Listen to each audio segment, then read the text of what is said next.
They are one of the 9 tribes of the indigenous people of the FCT. And right here with me, I have barrister Zainab Inua Gani Abdulaziz. And together we'll be talking more about the Egbira people of the FCT. In fact, I'm saying this Egbira. Let me even ask her. You're welcome to. Thank you so much. Abuja. Good morning. Good morning. So I was saying I will ask you the Egbira. I'm calling Egbira, and then it's spelled without the G. And most times I'm pronouncing it like you have the Egbira, and then it's spelled Ebira. So which is the correct pronunciation? The correct spelling and pronunciation is Egbira, okay, which is spelled Egbira. Okay, so Egbira. Some people spell it U instead of I, okay, and then some people remove the G. So that's the correct spelling. Oh, so nice, Egbira. Yes. Oh, okay. Egbira. Okay. So nice. Now we know the correct pronunciation. We want to know more about the people, as in the Egbira people in the FCT. Who are they? Okay. Thank you so much once again for having me. You know, one thing I'm passionate about, aside law, is history. Okay. I am still a student of history. I am still learning. I'm still researching. I'm still asking. And whoever asks, like they say, you will not miss it, especially if you're asking in the right place. So one beautiful thing I understood in my research is that the origin of Egbiras generally is from Opanda. Where is Opanda in Nigeria? Yes, in Nigeria. Oh, wow. The present place where Opanda is located is in Umasha. Yes. Wow. And the territory of Opanda is so vast that the king, as at then, did not have a strong control of it. Okay. So there were different people coming in to have a space. Okay. He has boundary with Zaria, and that's why some people could tell you that, okay, there are some people that they are also from FCT. Yeah. But that's distorted history. They have boundary even from the east with Enugu. Oh, yes. Oh, okay. But research and history is still being documented on this. Yes. A Nobel professor, Professor Yusuf Aboki, he's already writing a very well-researched book on the Egbira people.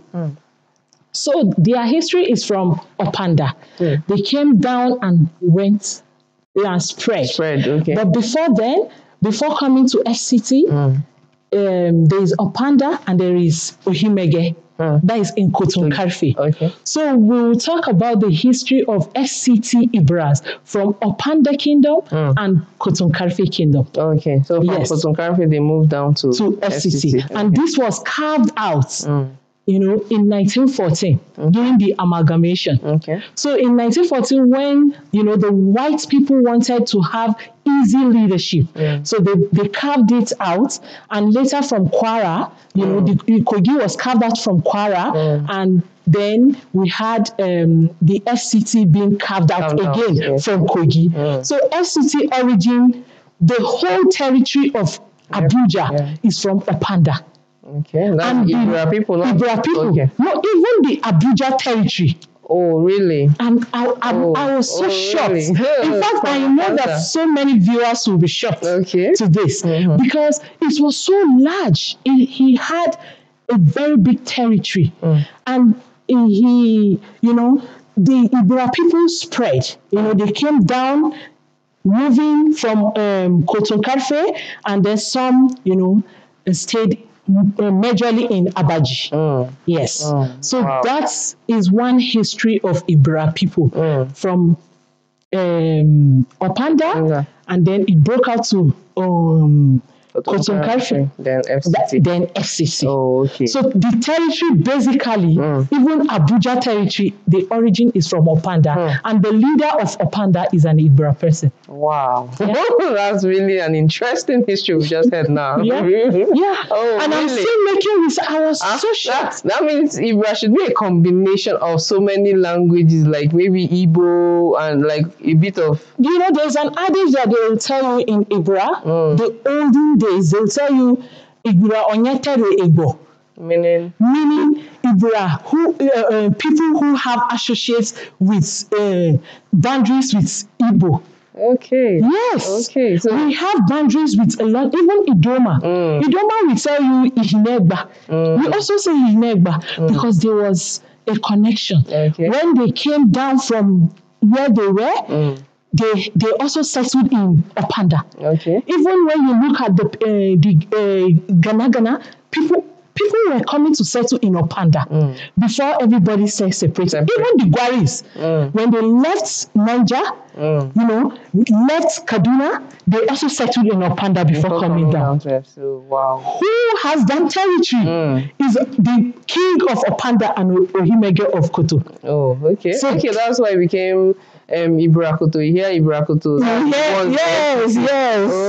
Okay, now I get it. And then maybe that Koto is from Koton Karife. Is that why? Yes, we speak the same thing. It's the same. We have Egbira in Koto, we have Egbira in Nasarawa, we have Egbira in FCT. Oh, okay. Yes. And you speak the same. We speak the same. No difference. Yes. Wow, that's how vast. And I told you the Panda territory was so wide. Yeah, with the way you're explaining, I'm just imagining and visualizing. I'm still visualizing. It was so powerful. Great one. So now that you've given us the history of the people, what is actually their culture? Like we see, maybe not really. What is that unique culture they have? One unique culture with Egbira that I told you I'm a student of history. I'm still learning. And when I discovered that Egbira people were, apart from being peaceful people, they were people who were accommodative. Okay. And then one thing, we have our unique food, our unique dressing, our music. We have, in fact, there's a river in Abaji, but I think it's dried now. Okay. That river is called Osoka.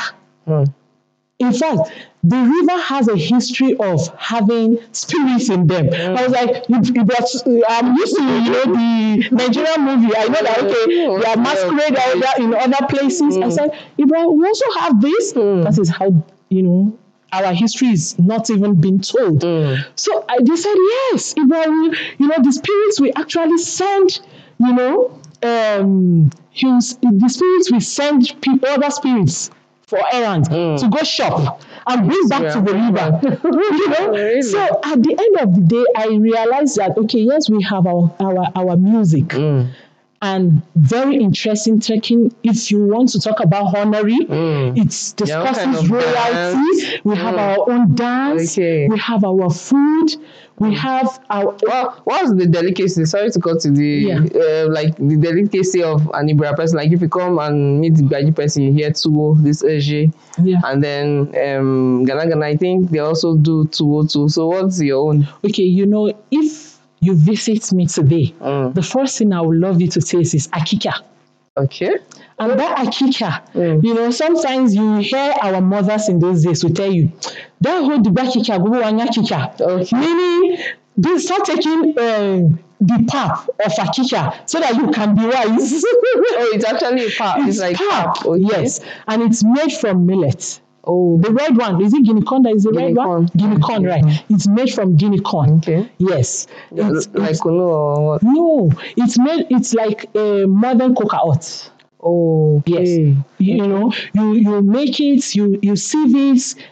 When the grinding is not made, smooth. It's really, it's just like coconut. When you make it, rough inside. Yes, I think maybe after the show, I think I'll treat us to one. Yes. And then we also have this bean soup. Okay. And we have okaku. This okaku is, made from also guinea corn. Okay. That's okaku. Very healthy, and when you eat it, you don't even get hungry very fast. It's good for such economy. Yes. Okay, nice. There's okaku, and there's there's this amala is also in Egbira. Okay. When I was told that we have okamala, I was like, amala? No, amala is for Yoruba. They said that is, there's a name they called it in Egbira. Okay. We also have it. And we have Uke Shikafa and Okeno. Uke Shikafa, that is tuwo rice. You see the connection. That's why Africans, Nigerians, we are connected one way or the other. Yeah. We have Okeno. It's also pounded yam. Okay. Yes. That is pounded yam. Oh, yes. So all these ones you've mentioned now. After now, you're going to actually give me a treat. I want you to actually test. Mentioned. I want you to, apart from the delicacy, I want you to take Udubakika. Okay. I love the pap so much. Wow. Maybe I'm speaking with passion about the pap. I love the pap so much. Taste it and when you take it and sleep, God, you have a sound sleep. Wow. Yes. I can imagine. Okay, so now you've told us about the food, the people's delicacy and all that. So what are their major occupations? What are they known for? Okay. Egbira people are virtually farmers. Our forefathers were farmers. Okay. My grandfather Alhaji Gani, he was the Agepa of Abaji Kingdom. Okay. I'm from a ruling class in Abaji. There's something his mother once said that they passed it to us. They say he's a man who whatever he touches turns to gold. Wow. Yes. So he was a farmer, and he just had mostly females, you know, mostly, most times when he had children, they passed on. So when he had the first daughter,